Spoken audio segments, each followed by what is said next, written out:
video, we're going to look at how to create geometries. To do this, we need to load a Z tool in our tool menu, which is an existing project, or we import an OBJ, that is, an object file from our 3D application. In our case, we just want to create a standard object. We click on this yellow icon, and from all the suggested standard objects, we choose the sphere. Once we've selected the sphere, we need to position it on the stage. We click on the stage with the left mouse button and draw up the sphere. When we try to rotate our object, we notice that more spheres appear. This happens because the software generates a 2D layer. If we don't tell the software that we want to work in 3D, we remain in the realm of 2D editing. To switch to 3D mode, we need to activate this edit button at the top. Now we notice the last applied sphere is treated as a 3D object. To delete the 2D information on our stage, we go to the Layers palette. And here, we will just clear our layer. The shortcut for it is Ctrl-N. With the shortcut Shift-S, we create new layers. This can be occasionally used for comparing the models on the stage. And to clear the layer, Ctrl-N. Okay, let's frame with the F key.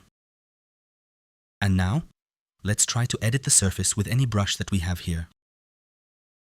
We're going to get a small notification here. ZBrush wants us to convert our standard object into a polymesh. A polymesh is essentially a structure composed entirely of polygons. In computer image calculation, accurately representing a surface requires 3 points and edges effectively connecting them. This one surface is referred to as a polygon. Imagine it like this.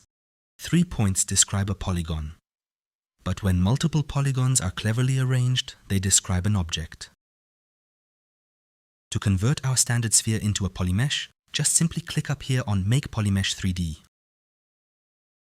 We've just developed a new tool with the prefix PM3D. This is our very polymesh. Now we can manipulate our object with any brush we desire.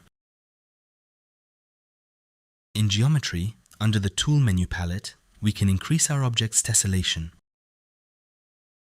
The shortcut for increasing the level is Ctrl-D. And to jump down the levels, Shift-D. The higher the tessellation, meaning the polygon count of our object, the more accurately the shape can be described, since our object has more points for outlining its form. We can display the different levels, upward, as well as downward. At the highest level, we work in detail, create wrinkles or pores, which we then later compute down into a texture. And on the lowest level, we can control the topology flow, that is, the arrangement of polygons. In the next video, we'll take a closer look at the standard geometry.